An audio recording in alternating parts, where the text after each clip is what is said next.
हमारी इंडस्ट्री में ऐसे-ऐसे फंड हैं, जो 20 साल, 25 साल पहले लॉन्च हुए थे और आज वो 20 साल, 25 साल पूरा करते हैं। तो कंपनियाँ क्या करती हैं, छोटा-सा इवेंट रखती हैं। तो 20 साल में, 25 साल में ₹5000 की वैल्यू से लोगों ने 1-1 करोड़ रुपए का फंड बनाया है। ये चीज़ें होती हैं जो बीच-बीच में अप एंड डाउन करती है मार्केट को। तो ऐसे टाइम पे निवेशक को घबराना नहीं है। ये टाइम है आपके लिए गोल्डन टाइम इन्वेस्ट करने के लिए। छोटी अवधि में पैसा बनाना बहुत मुश्किल है।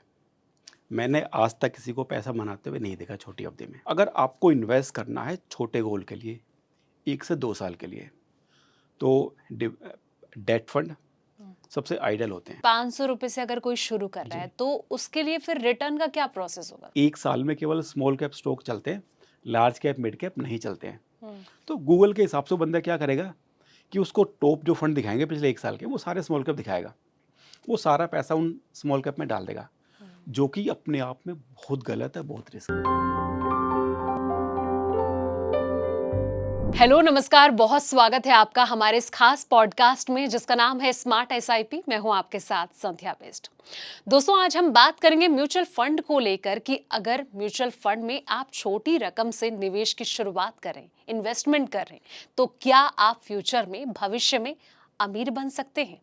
अगर हाँ, तो उसके लिए आपके पास कौन कौन सी टिप्स होनी चाहिए, कौन कौन सी ट्रिक्स होनी चाहिए, किन किन चीज़ों का आपको ध्यान रखना होगा, कहाँ पर निवेश किया जाना चाहिए, किस तरीके से आपका फ्यूचर में करोड़ों का फंड बन सकता है। तो इन सब सवालों का जवाब देने के लिए आज स्टूडियो में मेरे साथ मौजूद हैं मेरे खास मेहमान, जिनका नाम है नरेंद्र मेहरा, जो म्यूचुअल फंड एक्सपर्ट हैं। बहुत स्वागत है नरेंद्र जी इस स्टूडियो में आपका।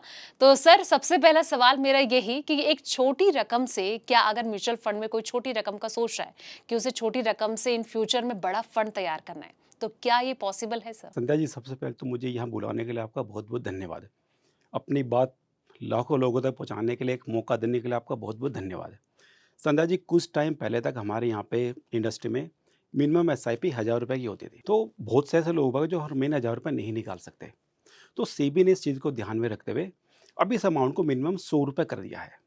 अब कोई भी पर्सन ₹100 से मंथली एसआईपी चालू कर सकता है और जो भी उनके ड्रीम है फ्यूचर के लिए, उन ड्रीम को बड़े आराम से पूरा कर सकता है। बट यहाँ पे इम्पोर्टेंट चीज़ ये है कि ₹100 मिनिमम एसआईपी का अमाउंट है। बट आपको क्या करना चाहिए, वो ज़्यादा इम्पोर्टेंट हो जाता है किसी भी पर्सन के लिए। तो जो मैंने देखा है, कोई भी निवेशक, कोई भी अर्निंग पर्सन अगर अपनी मंथली इनकम का केवल 20% हर महीने इन्वेस्ट करता है, तो वो फ्यूचर में जो भी उनके गोल हैं, बच्चों की एजुकेशन, बच्चों की मैरिज, उनका रिटायरमेंट, वो अपने सारे गोलों को बड़े आराम से पूरा कर सकते हैं। उन्हें कभी भी बैंक से बहुत लोन नहीं लेना पड़ेगा। उन्हें अपने यार दोस्तों से कभी रिश्तेदारों से पैसा नहीं लेना पड़ेगा। तो आप छोटी-छोटी सेविंग करके अपने लिए फ्यूचर के लिए अच्छा फंड तैयार कर सकते हैं, जो आपको फ्यूचर में बहुत हेल्प करेगा। हुँ। जैसे नरेंद्र जी आपने बताया कि अगर चाहे इंसान तो ₹100 से भी अपनी इन्वेस्टमेंट जी। की शुरुआत कर सकता है। अगर वो सोचे कि आम व्यक्ति को अगर निवेश करना है, तो उसके लिए क्या-क्या ज़रिया हो सकते हैं सर? देखिए, निवेश करने के लिए काफ़ी सारे ऑप्शन हैं। देखिए, हर टाइम का ना एक प्रोडक्ट होता है। अगर हम जाएँगे आज से 30 साल पहले, तो एफडी बहुत पॉपुलर प्रोडक्ट था। एफडी पे रिटर्न 12% थी। बैंक में भी अच्छी खासी आपको ब्याज मिलता था। आज की डेट में आप देखेंगे तो एफडी ऑलमोस्ट 6% पे रह गई है, जबकि इन्फ्लेशन 7% के आसपास है। अगर आज आपके पास में 1 लाख रुपए है, आपने 1 लाख रुपए की एफडी कराई, 1 साल के बाद में आपका पैसा होगा 1,06,000 रुपए। बट एक्चुअल में इन्फ्लेशन 7% है, तो आपका पैसा 1% नेगेटिव गया है। आज के टाइम में जो सबसे ज़्यादा फेमस प्रोडक्ट है, जो फेमस हो रहा है, जिसको लोग ले रहे हैं, वो है एसआईपी। लोग बाग एसआईपी के थ्रू इन्वेस्ट कर अपने गोल को पूरा कर रहे हैं। तो यहाँ पे इम्पोर्टेंट ये है कि आपको ये देखना है कि आज के टाइम में कौन सा प्रोडक्ट है जो आपके लिए सूटेबल है, तो आपको उसके लिए आपको जाना चाहिए। वो सबसे ज़्यादा आइडियल रहता है किसी भी निवेशक के लिए। हुँ। आपने एसआईपी की बात की। जी। एसआईपी का क्रेज़ देखिए हम लगातार देख रहे हैं कि बहुत जी। तेज़ी से जी। बढ़ रहा है। आपके पास भी कई जी। तरह के क्लाइंट्स आते होंगे, तो उनकी क्या डिमांड रहती है? और जब वो एक कॉमन पीपल आपके पास आता है, तो वो कितने पैसे ज़्यादातर पहले ये सोचता है कि मुझे निवेश में इतनी रकम ही लगानी है? देखिए, यहाँ पे कि जब भी कोई निवेशक आता है, तो शुरू में ना सभी के मन में कुछ चिंताएँ होती हैं, कुछ क्वेश्चन होते हैं। सभी की हार्ड अर्न मनी है, वो पहली बार इन्वेस्ट कर रहे हैं, तो लोग बाग ना शुरू में, बहुत से लोग बाग हैं जो शुरू में छोटे अमाउंट से चालू करते हैं। मेरे खुद के साथ ऐसा हुआ है कि कुछ निवेशक है जिनका प्रोफाइल बहुत अच्छा था, बट जिन्होंने केवल 5,000 से चालू किया, बट विद टाइम जब उन्होंने देखा कि ये प्रोडक्ट कैसे वर्क करता है उनके लिए, उन्होंने इस चीज़ को एक टाइम तक एनालाइज किया, तो उन्होंने विद टाइम अपनी इन्वेस्टमेंट सबने बढ़ाई है।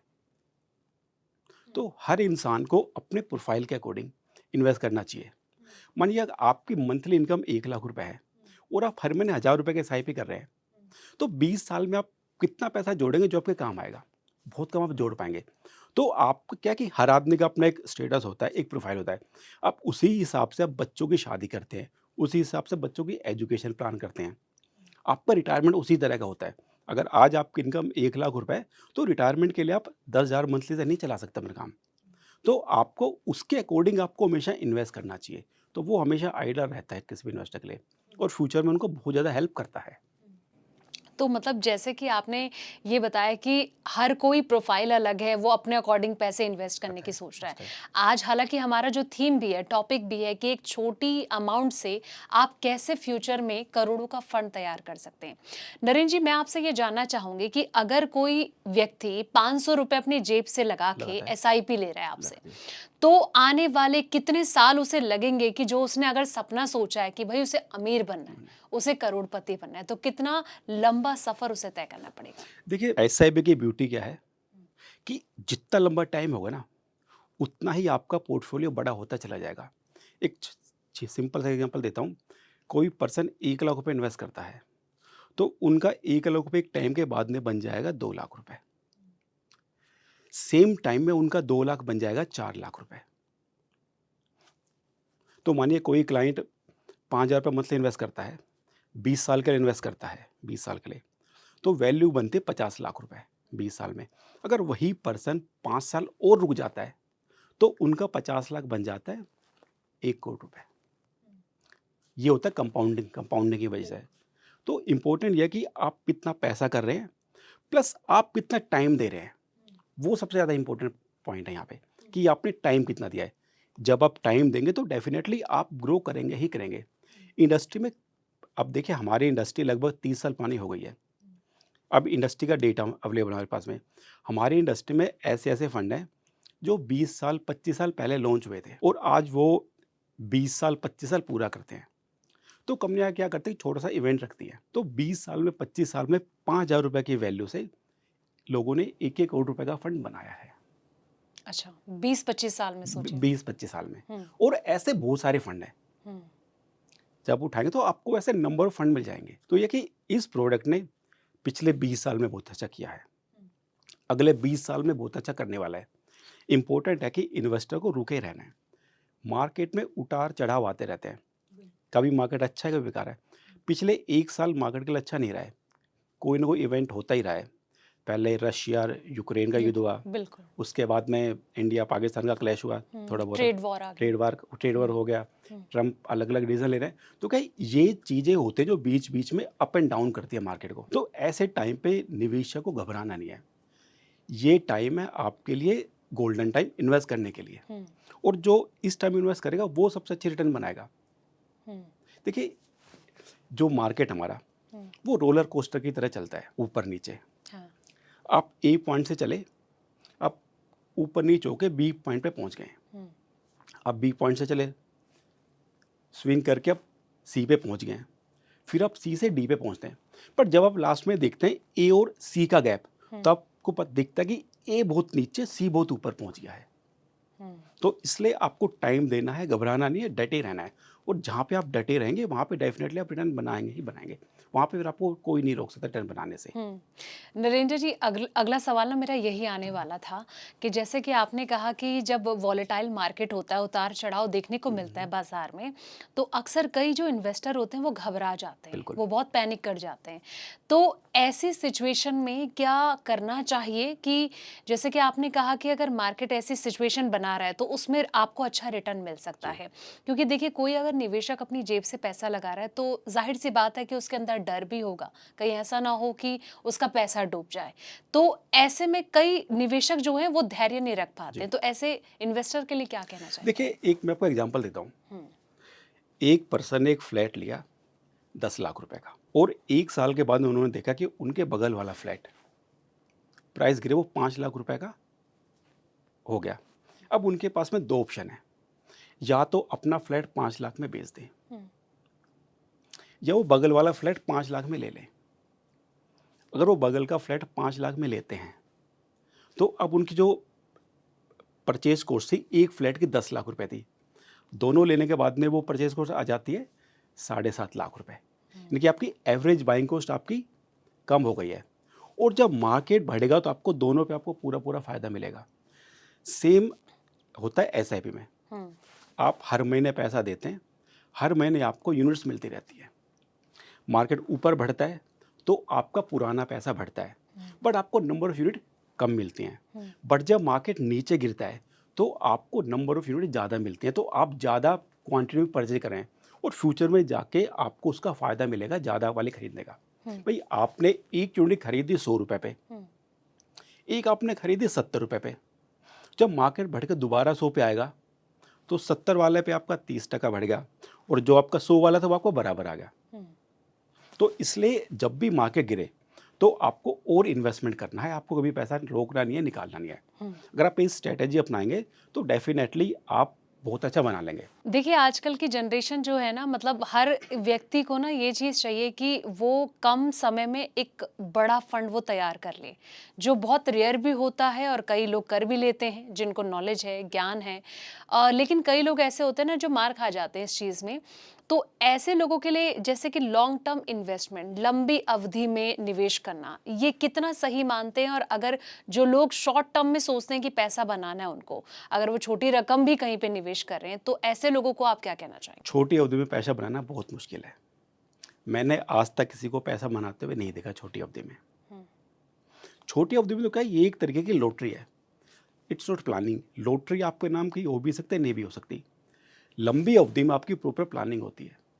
देखिए किसी भी निवेशक को क्या करना चाहिए, सपोज आज कोई पर्सन उन्हें इन्वेस्ट करना है, तो सबसे पहले उन्हें ये देखना है कि यार मेरे गोल क्या हैं। सबसे पहले वो अपने गोल निर्धारित करें। गोल 3 तरह के हो सकते हैं। छोटी अवधि का गोल, मुझे 1 साल के बाद में बच्चों के साथ में बाहर घूमने जाना है। मुझे 2 साल के बाद में बच्चे का द्वारका के डीपीएस में एडमिशन कराना है, रिक्वायर्ड लॉट ऑफ मनी। ये छोटी अवधि का गोल हो गया। एक होता है मध्यम अवधि का गोल, कि मुझे मकान लेना है और मुझे चाहिए 20 लाख रुपए डाउन पेमेंट के लिए 5-7 साल के बाद में। वो मध्यम अवधि का गोल होगा। या आपका गोल होगा लॉन्ग अवधि का गोल, लंबी अवधि का, जिसमें आपको 20 साल के बाद में आपको बच्चे की एजुकेशन के लिए पैसा चाहिए, आपको बच्चे की शादी करनी है। सबसे क्रिटिकल आपको अपना रिटायरमेंट प्लान करना है। तो सबसे पहले आपको ये देखना कि आपका गोल कौन सा है। आपने अपना गोल डिसाइड कर लिया, उसके बाद आपको ये देखना कि म्यूचुअल फंड में, एसआईपी में कौन से गोल के लिए कौन सा प्रोडक्ट सबसे ज़्यादा सुटेबल है। अगर आपको इन्वेस्ट करना है छोटे गोल के लिए 1 से 2 साल के लिए, तो डेट फंड सबसे आइडियल होते हैं। अच्छा। इनमें मार्केट का कोई भी रिस्क नहीं होता है। इनका मोटिव होता है कि आपको आरडी एफडी से कुछ % एक्स्ट्रा रिटर्न देना। तो आप इनमें पैसा डालिए और 1-2 साल में अपना गोल पूरा करके निकल जाइए। अगर आपका गोल है थोड़ी लंबी अवधि का, 5 साल, 7 साल, 6 साल, 3 साल, उस केस में आपको बैलेंस फंड या फिर हम कहते हैं हाइब्रिड फंड, उनमें आपको जाना चाहिए। और जहाँ पे आपका गोल है लंबा 15 साल, 20 साल, वहाँ पे फिर आपको प्योर इक्विटी फंड में जाना चाहिए। अच्छा। हाँ, उसके साथ में मेन क्या है कि आप किस टाइम चालू करते हैं, वो बड़ा इंपॉर्टेंट हो जाता है पॉइंट। आप अर्ली स्टार्ट करेंगे तो वो आपके लिए बहुत बेनिफिशियल रहेगा। देखिए एक पर्सन है आज जो 50 साल के हैं, उन्होंने सोचा कि यार मुझे मेरी रिटायरमेंट के लिए प्लान करना है, और उन्होंने 10,000 रुपये की मंथली एसआईपी चालू कर दी। रिटर्न एज्यूम करता हूँ कंजर्वेटिव साइड से 12%। तो जब वो पर्सन 60 साल के होंगे, उनके पास में 23 लाख रुपए इकट्ठा हो जाएगा उनके रिटायरमेंट के लिए। अब एक पर्सन हो रहे हैं, उन्होंने क्या किया, उन्होंने ये चीज़ की 40 साल की एज पे। उन्होंने 40 साल की एज पे उन्होंने अपनी इन्वेस्टमेंट चालू कर दी रिटायरमेंट के लिए। उन्होंने भी 10,000 भर में इन्वेस्ट किया, 12% में इन्वेस्ट किया, तो 60 साल में उनके पास में क्या वैल्यू बनेगी? 1 करोड़ रुपए। क्योंकि आपने पहले चालू किया, तो आपने ज़्यादा पैसा बनाया। और अगर वो पर्सन चाहता कि मैं भी केवल 23 लाख रुपए बनाऊँ फंड, तो उनको केवल मंथली 3,000 रुपए इन्वेस्ट करना पड़ेगा। अच्छा। तो 3,000 इन्वेस्ट करके वो उस वैल्यू तक पहुँच जाएँगे। तो टाइम से चालू करना बहुत ज़रूरी है, और ये चीज़ ना सबसे ज़्यादा आज की यंग पॉपुलेशन को समझने की ज़रूरत है। हम्म, जो आज देखिए, अगर मैं आज से 20 साल पहले जाऊँ, 30 साल पहले जाऊँ, जब घर में कुछ भी शादी होती थी, कोई भी काम होती थी, तो हमारे रिलेटिव हमारे साथ खड़े रहते थे। सभी मिल-जुल के हेल्प करके करते थे। बट आज के टाइम ऐसा नहीं है। आज के टाइम में सब कुछ आपको खुद ही करना है। अगर आज किसको शादी करें तो सारा बर्डन पर्सन को खुद को लेना पड़ेगा। आस-पास से कोई नहीं आता। तो इसलिए आज की पॉपुलेशन को ये बात समझने की बहुत ज़्यादा ज़रूरत है कि अगर आप अर्ली स्टार्ट करते हैं, तो आप अपनी लाइफ़ के गोल बहुत आराम से पूरा कर सकते हैं। गोल्ड की बात तो होगी, जैसे कि आपने बहुत सारी बातें इसमें बताई। मैं ये देख रही हूँ नरेंद्र जी, जैसे कि आप एसआईपी को लेके जोर दे रहे हैं। जी, एसआईपी के अलावा अगर कोई सोच रहा है कि जी, मुझे आने वाले वक्त में अच्छा खासा फंड तैयार करना जी, है, मुझे अमीर बनना है। जी, अमीर बनने का फॉर्मूला आजकल हर कोई जानना चाहता है कि जी। भाई मुझे बहुत कम वक्त में और अमीर बनना है, मेरे पास करोड़ों का फंड हो। तो इसके अलावा क्या ऑप्शन हो सकते हैं उसके पास? देखिए, इन्वेस्टमेंट के लिए काफ़ी सारे प्रोडक्ट हैं। हुँ, बट मैं कहूँगा कि आज के टाइम पे जो अच्छा कर रहे हैं, देखिए हमारी इकोनॉमी बहुत अच्छा कर रही है। कंपनियाँ बहुत अच्छा कर रही हैं। अब आपके पास में 2 ऑप्शन हैं, या तो आप डायरेक्ट स्टॉक में पैसा लगाएँ या एसआईपी करें। अब क्या है कि अगर आप स्टॉक लेने जाते हैं, तो जितने भी अच्छे स्टॉक हैं, वो बहुत महँगे हैं। हुँ, एक स्टॉक 10,000, 15,000 इतने का है। तो एक नॉर्मल पर्सन उसको नहीं खरीद सकता। हुँ, उसके लिए उनको बड़ा अमाउंट चाहिएगा। बट जब सेम पर्सन ₹1000 की एसआईपी करता है, केवल ₹1000 की, तो वो उस ₹1000 से लगभग 60 से 70 अच्छी कंपनी के स्टॉक ले लेता है, वाया म्यूचुअल फंड मैनेजर। हुँ, और शॉर्ट टर्म में पैसा, कहते हैं कि शॉर्ट टर्म में इतनी जल्दी पैसा बनाना पॉसिबल नहीं है। उसके लिए फिर आपको अमाउंट बड़ा लगाना पड़ेगा। हुँ, अब बड़ा अमाउंट इन्वेस्ट करेंगे तो ही फिर आप छोटे टाइम में बड़ा पैसा बना पाएँगे। हुँ, तो इसलिए धैर्य रखना सबसे इम्पोर्टेंट है। हुँ, जो धैर्य रखेगा वो डेफ़िनेटली गेन करेगा ही करेगा। हुँ, देखिए, आप ये सोचे कि बहुत जल्दी चीज़ें काम करें, नहीं। मैंने देखा है लोग बाग सब कुछ ठीक करते हैं, हुँ, रिटर्न नहीं बना पाते, केवल वो एक चीज़ मिस कर देते हैं, वो है टाइम। और लोग बाग एक नॉर्मल फंड में पैसा डाल के अच्छा पैसा बना लेते हैं, हुँ, क्योंकि वो उस फंड को 10 साल 15 साल दे देते हैं। हुँ, और वैसे भी जल्दी पैसा देखिए, आप इन्वेस्टमेंट कर क्यों रहे हैं? आपके गोल के लिए। भई आपके बच्चे की एजुकेशन, आज आपका बच्चा 1 साल का है, उसको 17 साल के बाद में उसको 12वीं पास करके कहीं पे एमबीबीएस, आईआईएम कहीं पे जाना है, तो आप तब तक के लिए प्लानिंग करिए। वो प्लानिंग एकदम सॉलिड होगी, वो आपको आपके गोल तक 100% लेके जाएगी। तो प्लानिंग ऐसी होनी चाहिए कि जिसमें कोई भी लूज़ फॉल्ट ना हो। हुँ, अगर आज आपने को सोचा कि यार मेरा बच्चा है, पढ़ाई में इंटेलिजेंट है, 5 साल का है, लगभग 13 साल के बाद में जो 18 साल का होगा तो 12वीं पास करेगा, हुँ, और पता चला बच्चे का अच्छी जगह पे एडमिशन हो गया, फीस 25 लाख रुपए, तो आप क्या करेंगे? तो आपको आज उसकी प्लानिंग करनी करनी है। हुँ, और अब तो बहुत से टूल अवेलेबल है मार्केट में। सपोज़ आज कोई बच्चा 5 साल का है, वो बच्चा 13 साल के बाद में 18 साल का होगा। आज एजुकेशन कॉस्ट लगभग 20 से 25 लाख रुपए है। हुँ, ट्रू?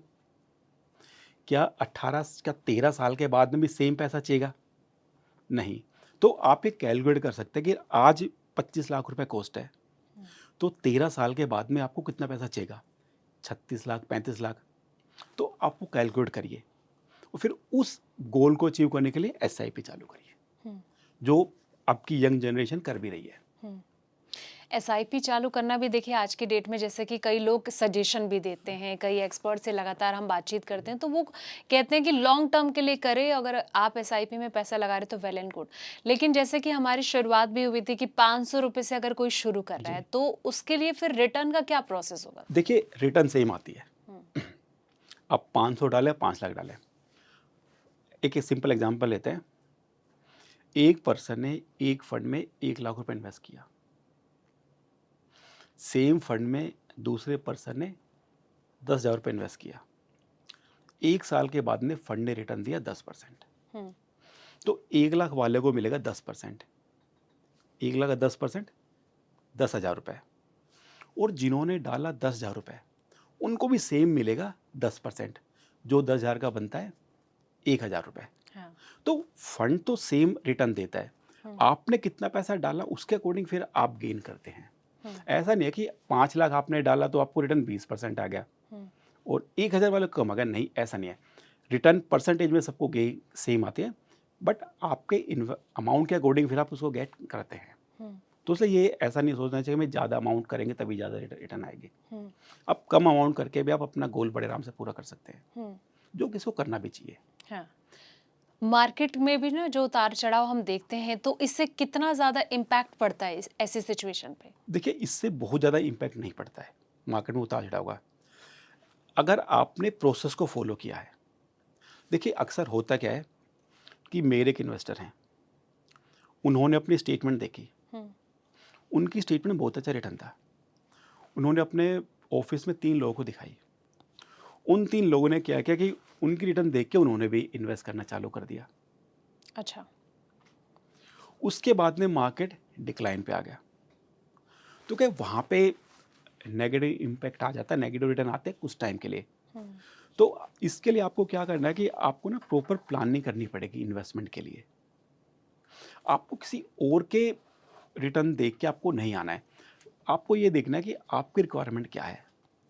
भाई, हो सकता है आपकी रिक्वायरमेंट तो ऐसी हो कि जिसमें आपको बैलेंस फंड से आपका काम चल जाए, तो फिर आप हाई रिस्क में मत जाइए। फिर लोग बाग एक गलती और करते हैं कि लोग बाग गूगल खोलते हैं। हाँ। उन्होंने गूगल में देखा कि टॉप 10 फंड, हमारे यहाँ पे क्या कि कुछ फंड होते हैं, एक होता है स्मॉल कैप फंड। हाँ। स्मॉल कैप फंड इन्वेस्ट करता है उन कंपनी में जो कंपनी स्मॉल साइज की है, जो फ्यूचर में जाके बड़ी बनेंगी। ये हाई ग्रोथ कंपनी होती है, बट वोलेटाइल बहुत ज़्यादा होती है। तो इनमें पैसा केवल केवल उसको लगाना चाहिए जिसके पास में बहुत लंबा टाइम हो। हाँ जी। सेकंड आती है मिड कैप, छोटी नहीं है बड़ी नहीं है, जो बीच में आती है, ये मिड कैप होगा। एक होता है लार्ज कैप, जो बहुत बड़ी कंपनी है, लार्ज कैप। एक होता है मल्टी कैप, जिसमें large cap, mid cap, small cap तीनों सेम पोर्शन में होते हैं। और एक आ जाता है डेट फंड, बिल्कुल। जिसमें debenture, bond, fix income return होता है। और एक होती है कैटेगरी बैलेंस फंड, फिर हाइब्रिड फंड है, जिसमें 60 to 7% पैसा लगता है लगभग इक्विटी में, और रिमेनिंग 30% पैसा लगता है डेट में। तो हमें ये देखना है कि हमारे लिए कौन सा फंड सुटेबल है। मैं कहता है लोग बाग क्या करते हैं कि गूगल सर्च किया कि बेस्ट फंड कौन से हैं। अब देखिए, हो सकता है कि पिछले 1 साल में स्मॉल कैप स्टॉक चले हों, कई बार ऐसा होता है कि 1 साल में केवल स्मॉल कैप स्टॉक चलते हैं, लार्ज कैप मिड कैप नहीं चलते हैं। तो गूगल के हिसाब से बंदा क्या करेगा कि उसको टॉप जो फंड दिखाएंगे पिछले 1 साल के, वो सारे स्मॉल कैप दिखाएगा, वो सारा पैसा उन स्मॉल कैप में डाल देगा, जो कि अपने आप में बहुत गलत है, बहुत रिस्की है। तो क्या कहेंगे ऐसे लोगों, क्योंकि आपने बहुत बड़ा एक क्वेश्चन उठाया हाँ, है। तो उसके लिए अक्सर लोग ऐसे कर देते हैं। उसके लिए हम कहते हैं कि पोर्टफोलियो डाइवर्सिफिकेशन। आप 100 रुपये इन्वेस्ट कर रहे हैं, तो वो 100 रुपये आपको अलग अलग जगह पे पैसा डालना है। या फिर मैं कहूँ कि अगर किसी को SIP करनी है 10,000 रुपये की, वो क्या कर सकता है, वो उस 10,000 रुपये से कुछ पैसा बैलेंस फंड में डाल सकता है, कुछ पैसा लार्ज कैप में डाल सकता है, और कुछ पैसा वो डाल सकता है स्मॉल कैप मिड कैप में। स्मॉल कैप मिड कैप का पोर्शन सबसे कम होना चाहिए। अच्छा। Large cap, multi cap, balance fund ज़्यादा होना चाहिए, स्मॉल कैप मिड कैप कम होना चाहिए। मतलब आप ये कहना चाह रहे हैं कि 50% आप लार्ज कैप में रखो और स्मॉल और मिड कैप हाँ, में थोड़ा 20-25 हाँ, कर 25 रखो। हाँ। तो एक तो आपको ये करना है कि आपको 3-4 स्कीम लेनी है अपने लिए, वो स्कीम का रिप्लिकेट नहीं होना चाहिए। दूसरा, आपको ये भी कोशिश करनी चाहिए कि आपके पास में किसी भी एक कंपनी की 2 या 3 स्कीम ना हो, क्योंकि हर कंपनी का अपना एक ना माइंडसेट होता है, एक ऑब्जेक्टिव होता है। वो कंपनी के फंड ना उसी हिसाब से चलते हैं। जैसे कुछ AMC हैं, म्यूचुअल फंड कंपनी है, उनके फंड ना बहुत ज़्यादा अग्रेसिव हैं। अच्छे टाइम पे उनके फंड सबसे ऊपर रहते हैं, एकदम चमकते रहते हैं। बेकार टाइम में बड़े बेकार करते हैं वो। कुछ AMC है जिनका मोटिव रहता है कि इन्वेस्टर को हमेशा अच्छे रिटर्न आते रहे, तो वो बहुत ज़्यादा रिस्क नहीं लेते हैं। हम्म, तो आपको कंपनी का भी आपको रिप्लिकेट नहीं करना है, तो आपको अपने पोर्टफोलियो अच्छा सा बनाना है हम्म, और उसको फिर आपको टेक केयर करना है पोर्टफोलियो को। आपको देखते रहना है कि भाई जो भी मेरा पोर्टफोलियो है, उसमें विद टाइम कोई ऐसा फंड तो नहीं है जिसकी परफॉर्मेंस नीचे आ गई है। हम्म, तो वो चीज़ भी बड़ी इंपॉर्टेंट हो जाती है। हम्म, बहुत बार हम देखते हैं कि एक फंड किसी ने लिया और फंड ने 5-6 साल तक बहुत अच्छा किया, फिर फंड मैनेजर चेंज हो गया, तो बहुत से केस में नए फंड मैनेजर आने के बाद में फंड की परफॉर्मेंस नीचे आ जाती है। तो हम्म, फिर आपको ट्रैक भी करना पड़ेगा। हम्म, लाइक इतना तो मैं कह सकता हूँ कि कोई भी इन्वेस्टर एसआईपी में अमाउंट चालू कर देगा, एसआईपी चालू कर देगा और वो लंबे टाइम तक रुकेगा, हम्म, तो 12-13% तो उनका कहीं नहीं गया, वो तो उनको आएगा ही आएगा। हाँ, और मैं उसको मानता हूँ यार फंड ने ठीक ठाक कर दिया है, हम्म, मैं बहुत ज़्यादा खुश नहीं होता हूँ। आज के टाइम में एफडी आपको दे रही है 6%, हम्म, बट मैं देखता हूँ कि एक फंड है उसने आपको दिया 12%, तो मैं देखता हूँ ठीक फंड है यार, हम्म, बहुत बहुत अच्छा नहीं है। हाँ, क्योंकि इंडस्ट्री में ऐसे फंड हैं जिन्होंने पिछले 5 साल में 10 साल में बहुत अच्छी रिटर्न दी हैं। हम्म। नरेंद्र जी, जिस तरीके से ना कई लोगों के मन में जैसे कि बूम बना हुआ है मार्केट में एसआईपी को लेकर, लोगों का क्रेज बढ़ता जा रहा है इसको लेने को लेकर, लेकिन कई सारे लोग इसके इतर भी ये सोचते हैं कि एसआईपी में पैसा लगा के ऐसा ना हो कि मेरा पैसा डूब जाए। तो ऐसे लोगों के लिए क्या आप अपनी बात रखना चाहेंगे? देखिए, कि किसी भी सेगमेंट में 2 रिस्क होते हैं। एक होता है कंपनी का रिस्क। अक्सर मुझसे लोग बाग पूछते हैं, सर क्या कंपनी तो सर्वाइव करेगी? हमारे इंडिया में जो म्यूचुअल फंड है, उसको सेबी रूल करता है और सेबी अपने निवेशक का पूरा ध्यान रखता है। सेबी समय-समय पे देखता रहता है कि कोई भी कंपनी कुछ ऐसा तो नहीं करे जो इन्वेस्टर के फ़ेवर में ना हो, और सेबी टाइम-टाइम पे नए-नए आदेश निकालती रहती है, जिससे इन्वेस्टर का भला हो। तो मैं कहूँगा कि हमारे यहाँ पे इस पॉइंट ऑफ व्यू से आपका पैसा बिल्कुल सुरक्षित है। हम्म, कोई कंपनी आपके साथ में 10 पैसे का फ्रॉड नहीं कर सकती। हम्म, मैं आपको अपना एग्ज़ाम्पल दूँगा।